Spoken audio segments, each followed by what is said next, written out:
Assalamualaikum warahmatullahi wabarakatuh.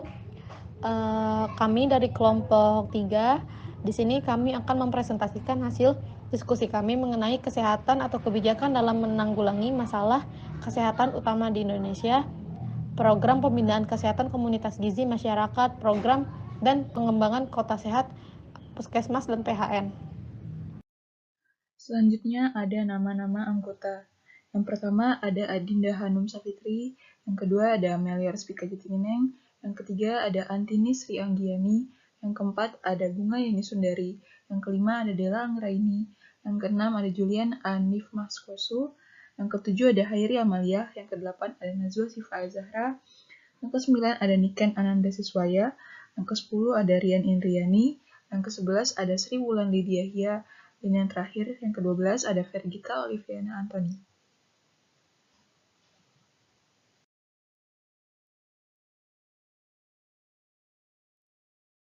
Selanjutnya, pengertian dari program pembinaan kesehatan komunitas gizi dan pengembangan kota sehat. Pengertiannya yaitu secara etimiologi, kata gizi berasal dari bahasa Arab gidzah yang berarti makanan, dan menurut dialek Mesir dibaca gizi. Gizi adalah proses organisme menggunakan makanan yang dikonsumsi secara normal melalui proses digesti, absorpsi, transportasi, dan penyimpanan, metabolisme, dan pengeluaran zat-zat yang tidak digunakan untuk mempertahankan kehidupan, pertumbuhan, dan fungsi normal dan dari organ-organ, serta menghasilkan energi. Menurut ahli, yaitu menurut J.R. Suyanto MKes, status gizi yaitu keadaan yang diakibatkan oleh status keseimbangan antara jumlah asupan atau intake, zat gizi dan jumlah yang dibutuhkan atau requirement oleh tubuh untuk berbagai fungsi biologis, yaitu pertumbuhan fisik, perkembangan, aktivitas, pemeliharaan kesehatan, dan lainnya. Fungsi gizi. Yang pertama, memelihara proses tubuh dalam pertumbuhan atau perkembangan serta mengganti jaringan tubuh yang rusak. Kedua, memperoleh energi guna melakukan kegiatan sehari-hari. Ketiga, mengatur metabolisme dan mengatur berbagai keseimbangan air, mineral, dan cairan tubuh yang lain. Keempat, berperan dalam mekanisme pertahanan tubuh terhadap sebagai penyakit protein. Status gizi. Status gizi adalah ekspresi dari keadaan keseimbangan dalam bentuk variabel tertentu, atau dapat dikatakan bahwa status gizi merupakan indikator baik buruknya penyediaan makanan sehari-hari. Faktor yang mempengaruhi status gizi seseorang. Yang pertama, faktor lingkungan. Lingkungan yang buruk seperti minum air yang tidak bersih, tidak adanya saluran penampungan air limbah, tidak menggunakan kloset yang baik, juga kepadatan penduduk yang tinggi dapat menyebabkan penyebaran kuman patogen. Lingkungan yang mempunyai iklim tertentu berhubungan dengan jenis tumbuhan yang dapat hidup sehingga berhubungan dengan produksi tanaman. Yang kedua, faktor ekonomi. Di banyak negara yang ekonomisnya kurang berkembang, sebagian besar penduduknya berukuran lebih pendek karena gizi yang tidak mencukupi, dan pada umumnya masyarakat yang berpenghasilan rendah mempunyai ukuran badan yang lebih kecil. Yang ketiga, faktor sosial budaya. Persepsi atau pandangan dapat mempengaruhi gizi karena beberapa wilayah masih menormalkan kebiasaan buruk sebagai budaya. Yang terakhir yaitu faktor biologis atau keturunan. Sifat yang diwariskan memegang kunci bagi ukuran akhir yang dapat dicapai oleh anak. Keadaan gizi sebagian besar menentukan kesanggupan untuk mencapai ukuran yang ditentukan oleh pewaris sifat tersebut.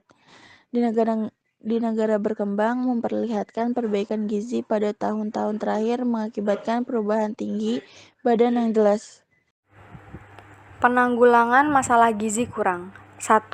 Upaya pemenuhan persediaan pangan nasional, terutama peningkatan produksi keanekaragaman pangan.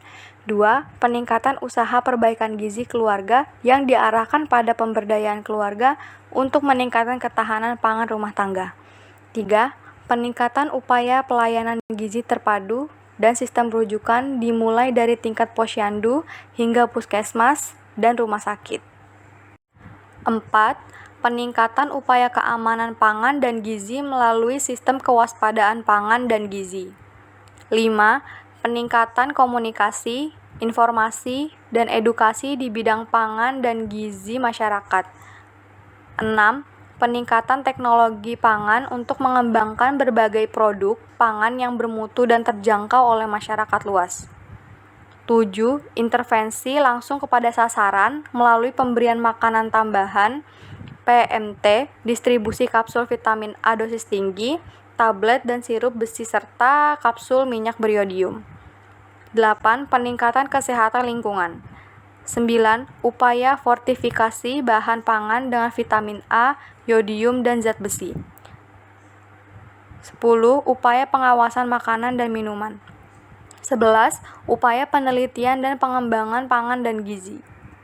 Program perbaikan gizi dan masa depan. Berikut ini merupakan pemikiran untuk program yang akan datang antara lain. Yang pertama, banyak hal yang harus diperkuat untuk melaksanakan program perbaikan gizi, mulai dari ketersediaan data dan informasi secara periodik untuk dapat digunakan dalam perencanaan program yang benar dan efektif. Yang kedua, melakukan penanggulangan program perbaikan gizi dan kesehatan yang bersifat preventif untuk jangka panjang, sementara kuratif dapat diberikan pada kelompok masyarakat yang benar-benar membutuhkan. Adapun juga bentuk program efektif seperti perbaikan perilaku kesehatan dan gizi tingkat keluarga yang dilakukan secara profesional mulai dipikirkan dan tentunya dengan ketentuan atau kriteria yang spesifik lokal. Yang ketiga, melakukan strategi program khusus untuk penanggulangan kemiskinan, baik di daerah perkotaan maupun di daerah pedesaan, dalam bentuk strategi pemberdayaan keluarga yang menciptakan kerjasama yang baik dengan swasta. Yang keempat, secara bertahap melakukan peningkatan pendidikan. Strategi ini merupakan strategi jangka panjang yang dapat mengangkat Indonesia dari berbagai masalah gizi dan kesehatan.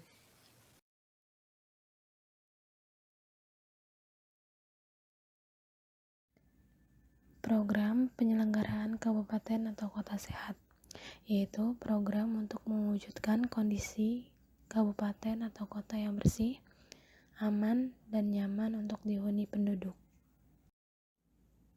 Beberapa permasalahan yang harus diselesaikan untuk menciptakan kabupaten atau kota sehat antara lain yaitu perilaku, sanitasi dasar, pelayanan kesehatan dan sosial, prasarana penunjang kesediaan pangan dan jaminan gizi, kepadatan lalu lintas, pencemaran udara, kebakaran hutan, pertambangan liar, perumahan yang kurang layak termasuk kriminal, kekerasan, dan penggunaan obat terlarang, serta pelayanan kesehatan yang memenuhi kebutuhan.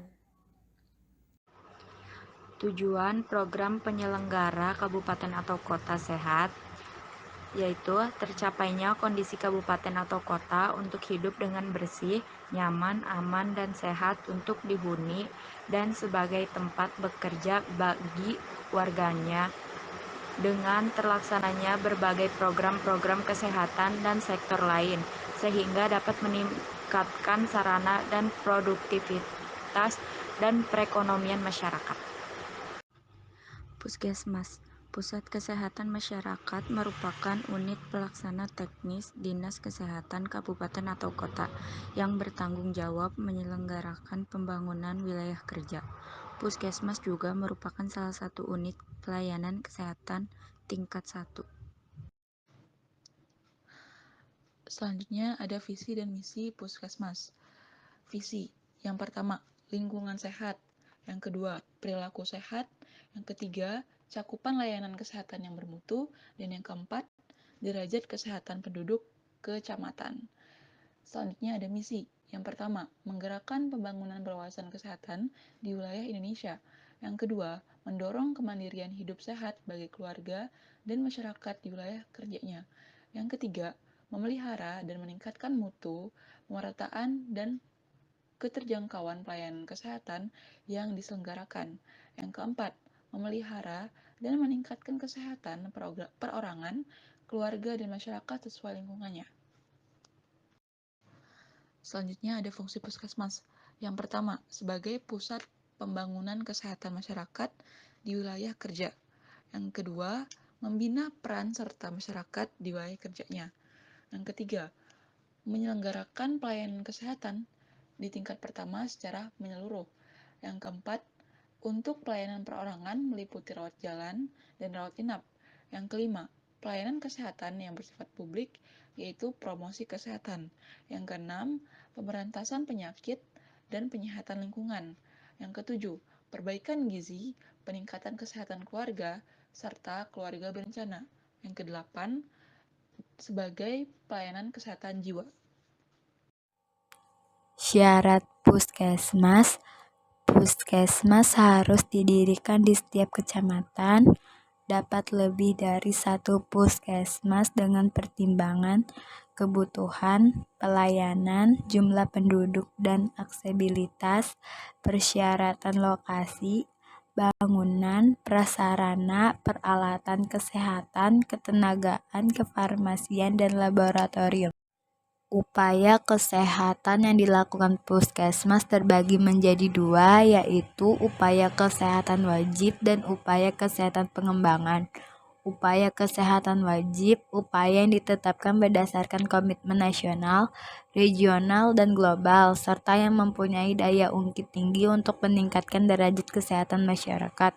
Upaya ini wajib di seluruh wilayah Indonesia. Yang kedua, upaya kesehatan pengembangan, upaya yang ditetapkan berdasarkan permasalahan kesehatan yang ditemukan di masyarakat serta yang disesuaikan dengan kemampuan masyarakat. Ada 5 dimensi pelayanan puskesmas.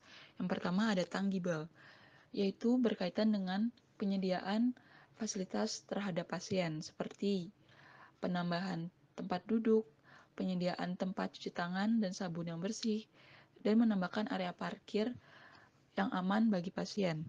Selanjutnya ada dimensi responsiveness, yaitu pasien merasa bahwa waktu tunggu pasien untuk mendaftar, waktu pasien untuk diperiksa, dan waktu pasien untuk mengambil obat belum terasa cepat.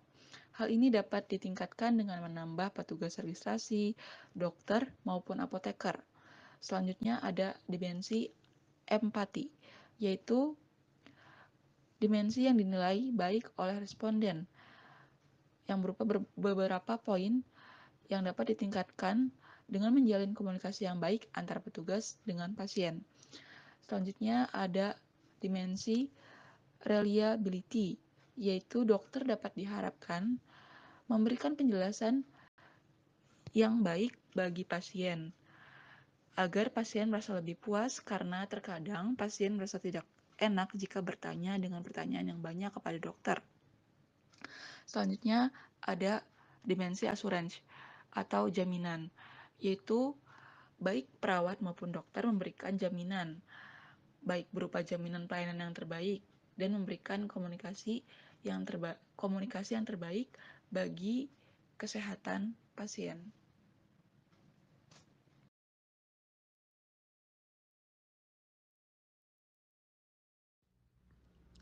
Pengertian PHN, Public Health Nurse, atau sering disebut juga Puskesmas. Perawatan kesehatan masyarakat adalah pelayanan keperawatan profesional yang merupakan perpaduan antara konsep kesehatan masyarakat dan konsep keperawatan yang ditunjukkan pada seluruh masyarakat. Kegiatan PHN terdiri dari memberikan asuhan keperawatan individu, keluarga, kelompok, khusus melalui home care. Ada penyuluhan kesehatan, konsultasi dan problem solving, bimbingan, melaksanakan rujukan sebagai penghubung antar masyarakat dan unit kesehatan. Ada juga melaksanakan asuhan keperawatan, melakukan koordinasi berbagai kegiatan asuhan keperawatan komunitas, kerjasama lintas program dan lintas sektoral, memberikan tauladan, ikut serta salam penelitian, penemuan kasus.